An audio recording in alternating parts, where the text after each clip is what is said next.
This is Envision Self-Healing Podcast, episode number 63.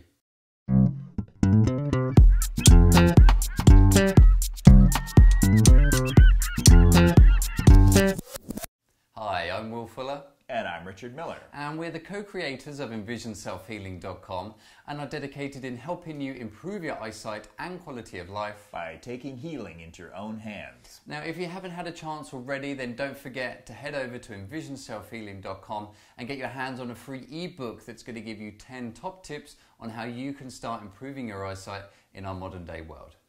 The topic of the week this week is relieving eye strain.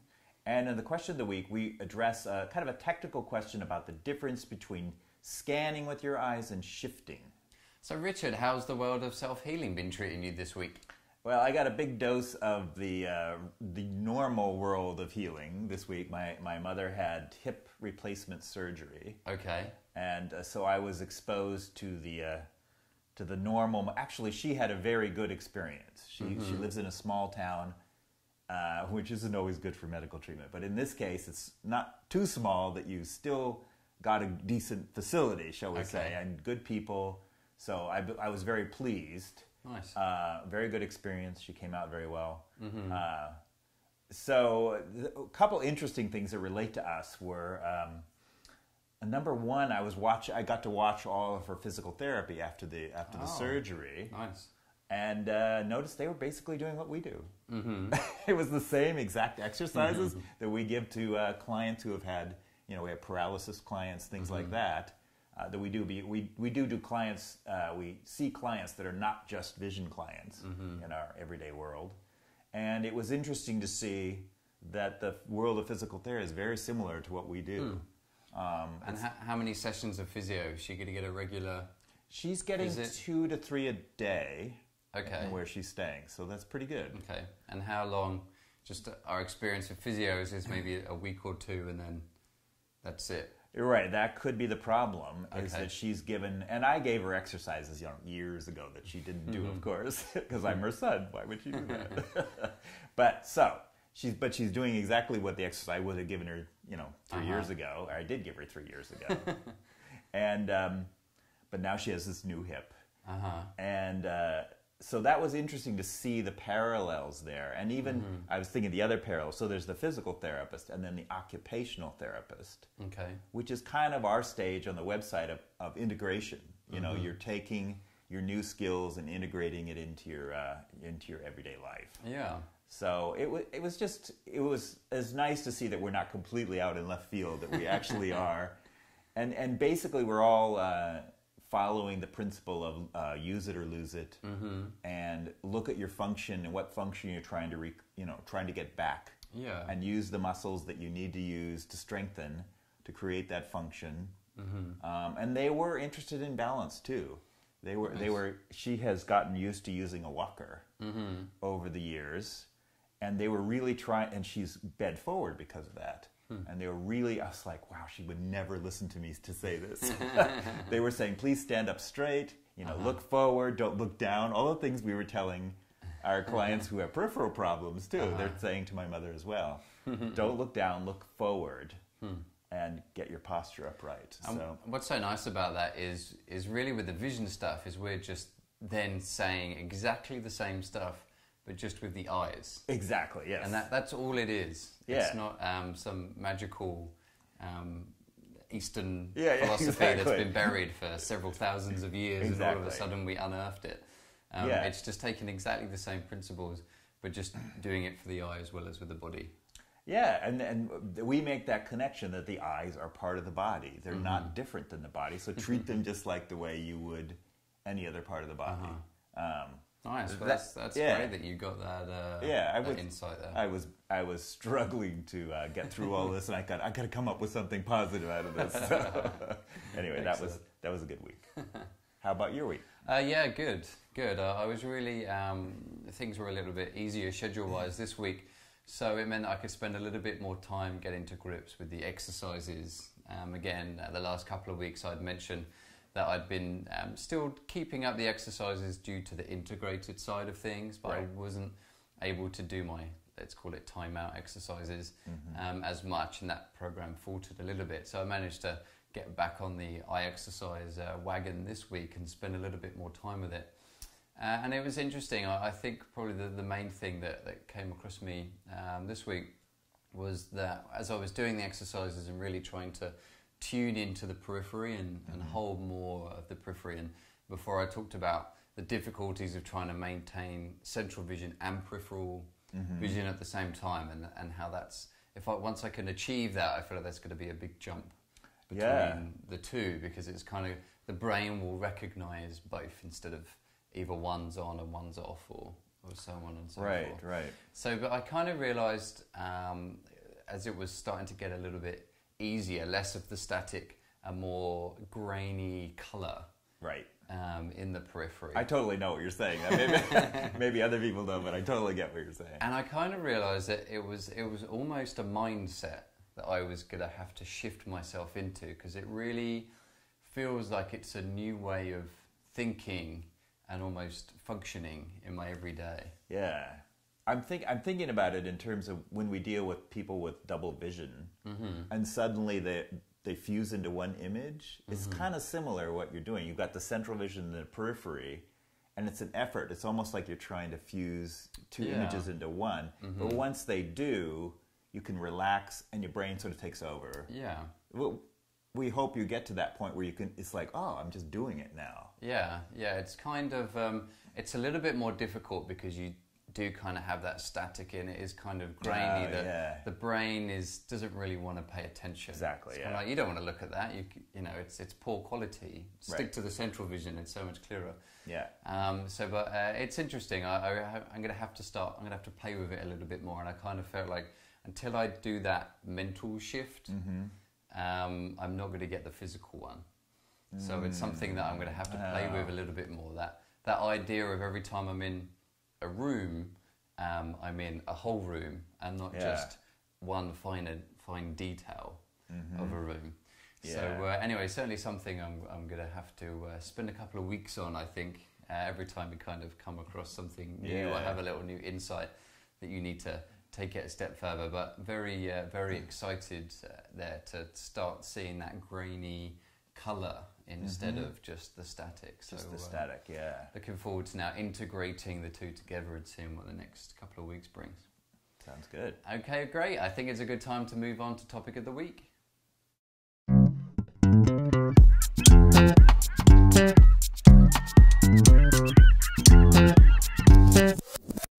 The topic of the week this week is how to relieve eye strain. So over the last few weeks, we've been covering eye strain as a topic to try and give our public and our audience a little bit more understanding of where eye strain actually comes from, how it's being caused, to give you a better understanding so you can actually start tackling it. So a couple of weeks ago, we did what causes eye strain, and then last week we looked at the symptoms of eye strain, because the worst strain you can have is the one that you just don't know about. So that's when it can kind of exacerbate and then lead to more conditions further down the line. So now you know what causes it, you've figured out what the symptoms are. We now want to look at how you can actually relieve those symptoms and so you can overcome eye strain. And one of the first things we would suggest for relieving eye strain is looking into the distance, or we call it the distance looking eye exercise. And any of the exercises that we're talking about here, you can find them on our website at envisionselfhealing.com. We've written them out there in a little bit more detail. Just go to the exercises tab and then click on the specific exercises that we're actually talking about here today in this podcast. And the reason why we talk about distance looking is when we talked about the causes of eye strain, we talked about excessive near work. Right. So this exercise basically just counterbalances all the near work you've been doing, all the work you've been doing on your new smartphone, on your computer, reading your Kindle, all of those things we now do that are near. This distance-looking eye exercise will counteract all that near work you're doing. And really, it's just the basic exercise. You could look at the instructions on the website, but it really comes down to looking into the distance. It's not that complicated. And the reason why is because when we look near, we actually have to contract muscles in the eye that then round the lens in order for you to see clearly from near. So normally we wouldn't really use that for extensive periods of time throughout the day. But now, as we kind of moved into the age of literacy and now into the higher rate of technology and easier access to that technology, then it means more and more of us are spending 10, 14, 16 hours a day from a couple of feet in front of us. And then instead of reading the Gutenberg Bible, we're now reading Twitter, 140 characters. the result is the same. So. So if you think about it, you're working from near for extensive periods of time, just like standing on one leg for 14 hours. It wouldn't be long until the muscles would fatigue and you would just kind of fall over. So excessive near work is putting a lot of effort on those muscles, it's stiffening the lens, and then before you know it, you're developing eye strain. So when you do the distance looking exercise, you're actually relaxing the muscles in the eye, you're flattening the lens, and then you're able to look out into the distance. Yeah, it's just counteracting what you would do when you're looking near. It's very simple. So then the second cause that we talked about was having unbalance in the eyes. If you think of just a scale, then the more that you're kind of putting on one end than the other. If you're overusing one aspect of the vision, then the other aspect is becoming underused. So the first thing for that then is that we have a dominant eye and we tend to overuse, or indeed a stronger eye. We don't want to get too confused into that one at this point. We'll save that for another podcast. Yeah. So, but you have a stronger eye that you tend to use and you overuse that. So by obstructing the stronger eye, then you are resting it, and then you're starting to use the weaker eye as well. And I there are times when I find if I'm under enough stress, I'll notice that I'm overusing. I'm almost excessively using my right eye, which happens to be my stronger eye. I also notice it if I'm a little bit anxious or a little bit stressed, I tend to start favouring one eye. But it's interesting, one of my friends who has perfect 2015 vision, no genes to be worried found. About. I'm sure if they did a test, they'd probably find a whole bunch. Yeah. But perfect 2015 vision. Asked them to put the obstruction glasses on because they talked about starting to feel a little bit of eye strain. Felt sick after about 1 minute. Interesting. Kind of that nauseous, like like you're on a roller coaster or something. It was just too much to obstruct, just being used to overworking that one eye all the time. That to eventually put something in front of it was just too much for the system. And it goes to show how you need to work up to that balancing and just don't go into hours of trying to balance it out. It does take time. But what's so nice about that as example is that in Vision we talk a lot about conditions. But it just goes to show, well, sadly, that such a vast majority of people with perfectly healthy vision are suffering from overuse and unbalanced use of the eyes. And I think we believe that as you strain, if you create more strain in your life visually, you will tend to shift towards using more and more of that dominant eye. So it just shifts you towards bad visual habits. So the second part of unbalanced use is that you're always using your central vision. If you think about it, the central vision is what sees crisp, clear, colourful detail. Then whatever you're looking at on your screen, reading a book, even talking with friends, it's that central vision that you're using. And if you want to concentrate on work, then you really need to switch off that periphery, people walking around you, noises, anything going on that could be distracting. It's very important you feel that you need to switch that periphery off. So that means you're really overworking that central vision. So what would you say is an exercise to help out with that then, Richard? So blocking your central vision. It's otherwise known as the peripheral vision exercises, yes. Genius. What a good name. Well, we're so convoluted in our descriptions, right? So so we would take on the website you'll see it, the 3 sizes of paper, or the peripheral vision exercise, and it's 3 sizes of paper, a large one, a medium size, and a small one, and we put them all 3 of them on in order and then stimulate the periphery. And you'll find the instructions on the website. And don't be fooled by how simple that is. Yeah, this is a man who does this every day for the rest of his life. So, but you'll really feel it when you, if you're used to using your central vision a lot, then to use 3-size pieces of paper, wave the hands, whatever object in the periphery, then you will certainly feel kind of a shift into the periphery. A lot of people also report a big sense of relaxation. Right. Because if you think about it, centrally focused, you say that someone is very focused if they're very tuned in.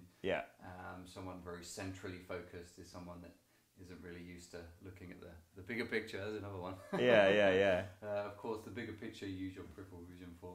So just by doing the peripheral vision exercise, even if it's just for a couple of minutes, then you'll kind of notice that shift in balance will come back again and take some of the strain off the central vision and start working the periphery again.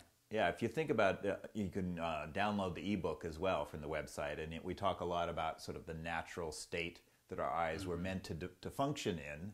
If you think about it, as you walk around, even when we walk around the city to a certain degree, we're using our central vision, then shifting our peripheral vision back and forth and back and forth. Whereas on the average work day, we're focused only on the central vision. So it makes sense that we have to do an exercise now to counterbalance that use. Yeah, and such a big problem of all of this is that before, our leisure time would either be going out, maybe playing sports. That's true, or, relaxing out outdoors in the open, looking at the stars. I was having a conversation today with my client about porches. How you don't porches aren't as important anymore in America, and it used to be so big. And of course, if you think about the porch, taking that time, being outside, socializing, being out until it's dark, and we don't have that as much. Yeah. So now the focus is on reading, television, internet. Everything is still using our central vision. And we socialize using Skype or FaceTime, right? So we're actually focused on the computer again. So even though you feel that you're resting because you're not working, your eyes are still working just as hard, and if not harder. Especially a lot of people now sit in the dark and just have this bright screen glaring in their eyes, really overworking the central vision. So you really need to be aware of that, how we are really overusing that central vision in that sense. So then the third cause we talked about is staring. Staring, yeah. And again, we do this a lot with our computers, with our cell phones. And the components of staring are not blinking, which dries out the eyes, and then also being centrally fixated, using your central vision over your peripheral vision. And really kind of your eyes becoming rigid and very open and non-blinking. The average person should be really blinking between about 15 and 20 times a minute.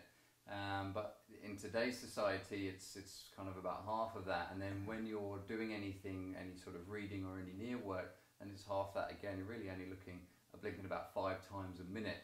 So obviously that's drying the eyes. Just when we talked about the symptoms, and everyone talks about having dry eyes, itchy eyes, red eyes, it's all because of this lack of blinking. So doing the blinking exercise, and it kind of sounds sad really that we live in a world where blinking has to be an exercise. It's such a natural thing, but it's no different than blinking. I remember when I first looked into breathing meditation, I couldn't believe that I didn't know how to breathe. Well, that's true. Yeah. But it's amazing how we've just through either lack of knowledge, nobody really teaches you at school how you should be blinking. Yeah. And the same as with breathing as well. It's just assumed that you just do it naturally. But we learn so much from our environment. And then on top of that, we've got the body's natural response, which is to not blink when you're trying to engage in something. When you're trying to concentrate, yeah. So the blinking eye exercise, again, that you can find at the website, it's really just a way of taking a little bit of time out of your day to kind of relax, blink slowly, and then try and engage a little bit more with the blinking so you can feel when you are staring, instead of just allowing that intense stare to take over. And it certainly helps lubricate and rest the eyes so much more when we do that. Right. Instead of just going out and buying the artificial tears as a way of solving it. Tears. Yeah, right. They've got a factory of people I think crying. they're guinea pig tears. I think that's what they are. Guinea pigs. I'm sure the animal protesters. Yeah, they're squeezing their little eyeballs to get the tears out. In England, it would be foxes. Okay. Guinea pigs. All right. But you can't do monkeys because it's too similar to human beings. Yeah. So the final one, or not the final one, but the next one is adapting to sunlight and how that is sort of causing so much strain, our inability to be in the great outdoors without sunglasses. Yeah, and you can experience this so easily by most people are walking out of their office, and well, they normally grab for the sunglasses, but if you didn't, you would be kind of like holding up your hands and going, and that means you have a certain amount of light sensitivity that you've developed through your lifestyle, And so we have an exercise for dealing with this, which is called sunning, the sunning eye exercise. Yeah, again, just a pure genius. Oh, yeah. What a complex way to counterbalance not being out in the sun. Yeah. Is just to gently close your eyes, face the sun, ideally either in the mornings or late afternoons when the sun isn't as strong. Right. And then just turn your head from side to side. Yeah. And it just gently bathes the eye and the retina. It's strengthening the pupil, it's strengthening the cone cells and the rod cells that are in the back of the eye. So it means that they're ready to be able to actually be outdoors in that sunlight. And of course, what's so good about that is you are strengthening those cone cells, helping to prevent macular degeneration. You're also strengthening the iris, the pupil. It's always a difficult one because you can't actually strengthen the pupil. Well, I know, yeah, the whole pupil iris thing, the pupil as a whole. Yeah. So that's actually allowing you to see clearer and crisper because it's our pupil, the iris that constricts, which is the pupil, so that you can then see a crisper image on top of that. So the sunning exercise is a great one to be able to learn to adapt. And if you're worried about UV rays, just keep in mind that when you're doing the eye exercise with your eyelids closed, and they're going to filter out any UV light. There are other structures in the eye that also filter out UV light, but in this exercise you have nothing to worry about in terms of UV rays. So. Yeah, don't forget the iris also filters out UV lights, the lens and the macula itself. There is called macula lutea, so it's actually yellow. So that actually filters out those blue rays anyway. So the eye does have its own natural protection, and you've also got the pigmented layer there as well. So don't your eyes aren't going to be open, but because your eyes are closed, you do have that extra protection with the eyelid there, but you do have natural ability to defend against the sun, so don't worry too much about that. And then I guess that fear of the UV, we bring it up because people are afraid of it, but it is why in some ways we've retreated from the sun so much to the point where we're become light sensitive, and we're trying to counteract again that modern trend. Yeah, and there really is more and more studies coming out now. It's sad that we even need to have studies on this. It's just kind of common sense. But how the sun is just so healthy for us and is so beneficial for us, that there's more conditions from having no sun than indeed, being out and being sensible and getting a healthy dose of sunshine. So please don't forget that it is still important for to have a healthy. So let's review our radical eye exercises. We want you to look in the distance and not look close all the time, and that's the distance eye looking exercise, or the distance looking eye exercise. We want you to blink. Heaven forbid you actually blink. And that's the blinking eye exercise. And we want you to get out in the sun and do sunning. Yeah, sunning to counterbalance not being out in the sun, and then of course balancing both views of your eyes. You're overworking one eye, so just obstruct the one that's overworking, and we're overworking the central vision, so just block it from time to time and work the periphery. So, So these are not radical exercises, but we have outlined them in detail on the website for you. So the final one then is overuse. I guess you could talk about a few of these, kind of like excessive near work as overuse, but just taking overuse as something as in general, then a fantastic exercise for that is palming. Right, and this is a huge exercise for relieving eye strain. If you did only one exercise, this would probably be it. So go to the website, look up palming. We won't completely describe it, but it's mainly just putting the palms of your hands gently over your eye orbits and not touching your eyes and resting them. And what that's doing is, like Richard said, the reason why it's resting them is because you're blocking light. The eye's job is to turn light into electricity and send it to the brain. That's it, that's all it's doing. So all the time it's got light, then it's working, and also if you're looking near, then those muscles are contracting and working and whatnot. So when we're palming, we're blocking any particular light. This is why it's good to do in a dark room. Not have to, but it's good to have it in a dark room. Yeah. And then you're blocking all the light so the eye is able to rest, the optic nerve is able to rest, the retina is able to rest, and even the visual pathway that's going from the eyes all the way into the back of the brain is able to clear through as well. So by palming, you're allowed that to go through, and then you're also taking a time out and you're resting. When you're palming, you'll probably find that you're blinking a little bit easier. Your eyes are probably also shut when you're palming. So it means that you're getting the lubrication there of the eyes. It means that you're not straining with your facial muscles, so it means that there's a lot less stress there with the face. And then, of course, you're actually allowing the visual system to rest as well. Yeah. I also think it allows us to tune in a little bit from a psychological level when we work, we're so intense, trying to get things done. We're not aware of our visual habits. So when we stop and palm, it's kind of like a time out, reevaluate, calm down a little bit, do a little bit of breathing. And then when you go back to the computer, you'll notice that you're blinking a little bit easier, you're breathing a little bit deeper, and then you can go on about your day after being a little bit more rested. Yeah, and maybe this is taking the place of, at the end of the day when we used to be living in nature and we'd spend the time in the dark, maybe that would have taken the place of palming at that point, but we need to actually do something now to relieve the stress. See that through. Yeah. And I guess one last thing, it's not really an eye exercise, but just something we like to recommend to people is just to put a cold hand towel, just put it under a cold tap, just lie down for 5 minutes and just put the cold over the eyes there. And anyone that tries this will just know instantly how relieving and how nice it is for the eyes. It takes some of the inflammation away. It allows us to rest. And it's also going to get that natural lubrication back to the eyes as well to stop them from being itchy and dry-eyed. Yep. Okay, great. Well, good topic this week, and we're going to move on to question of the week.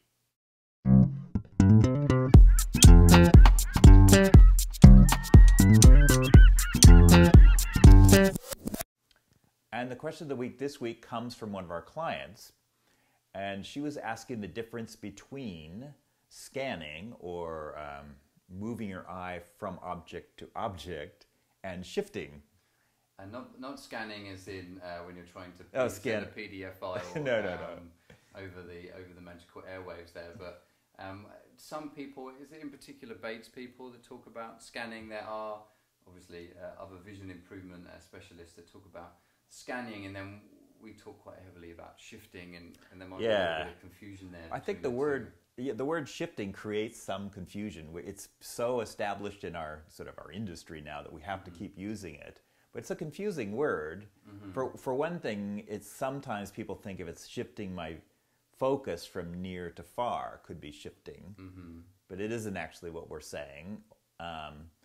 Although you do some of what we're calling shifting within that. And then scanning, as you say, is maybe scanning the horizon.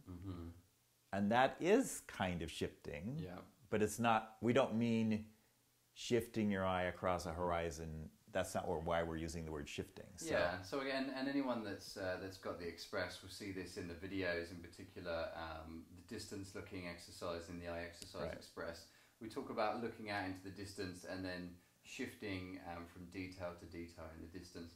So I guess the easiest way to explain this is just to start off with is when we talk about shifting, definition for us is looking at smaller and smaller details in an object. Right. And to do that, your eye is moving from point to point to point. So you are shifting from point to point to point to point, but you're looking at those small, fine details as you shift. One way I describe it is if you're looking at a brick wall, not shifting is just looking at the whole wall and going, brick wall. Shifting is going, oh, there's a brick, there's another brick. Even counting the bricks is shifting from detail to detail. And the bigger view would, the reason you wouldn't normally be shifting is you're looking at wall. And then when you're looking at bricks, you're shifting. And then even going a step further, and then you're looking at from brick to brick to brick. And then we've never used the wall as an analogy before. I love that this is how we use it. But now then look at details within those bricks. Right. It's not a really nice inspiring image, is it? Let's start over with something else. How about? So again, distance looking at a nice. Let's use an ocean. Perfect. Okay. Looking at a nice ocean view with some mountains, a little bit better than a brick wall. I don't know what you did this weekend. I've had a bad week. Let's see. Maybe you were just knocking your head against the brick I think that was it. I spent the week with my mom, so yeah. So looking out into the distance, then, if you were then shifting, then you're starting to engage the brain a little bit more in that fine part of the macula. You're looking at details within the distance, and you're shifting from point to point to point to point. So I guess there's a lot more engagement there with the brain that we're talking about. Right. When you're shifting in the distance, but you could also shift from near. So even if you were looking at the palm of your hand, then you could look at all the nice curves in the hands. You've got any sort of particular details that you've got in there, any markings that you might have. So shifting can be from near or from far. It's that process of looking at smaller and smaller details. And a big key word here for us is that you're really engaging the brain as you do it. Don't forget, it's the brain that sees. So the more we can engage the brain, then the better the detail is going to come through on that. Yeah, so that's the process of shifting. We can also do it on a chart, an eye chart, where you're looking down at lower lines than you can normally see, say the 2015, 2020 line if you're about that, and trying to see those letters, counting spaces. That's the shifting process as well on an eye chart. Yeah, so scanning in the distance is more just kind of allowing your eyes to go across the horizon. Right. And then maybe scanning, which some people also do for tracking exercises, you sort of scan across the letters because you move from letter to letter to letter, and that's scanning across. But if you were shifting at the letters, then you're kind of looking at smaller details within those letters and also going smaller and smaller down the chart, looking at finer and finer detail within it. Yeah. So so I think that summarizes. It's a topic we have to address every once in a while because it's just in our field, it's one of those confusions. So, yeah. Okay, great. Well, we hope you enjoyed this week's topic and understand a little bit more about eye strain and eye strain symptoms and how to relieve it. If you didn't get to listen to the previous podcast, then just head back to, I think it was 61 and 62. Right. And then next week we're going to be looking at how you can then prevent eye strain. Which is prevention is better than cure in 99.9% of most cases. So we're going to be looking at that a little bit more next week so we can actually avoid eye strain in the first place. If you want to find out a little bit more information or a lot more information about eye exercises, then head over to envisionselfhealing.com, and there you'll find a full list of comprehensive eye exercises. Just go to the eye exercise tab, and if you have a particular condition that you want to look at and start doing eye exercises for, then we've already taken a lot of the hard work out for you. Just go to the conditions tab, find the condition that you have, and we've listed the eye exercises for you. If you want to follow us on Twitter or indeed Facebook, then you can type in Envision Self-Healing into Facebook and like our page there, and feel free to get involved in our little community that we've got going on there. And if you're watching this on YouTube, then don't forget to subscribe, and if you're listening to on iTunes, then you can also subscribe there as well. Okay, great. Well, good luck with your eye exercises this week, and happy healing. And have a good week.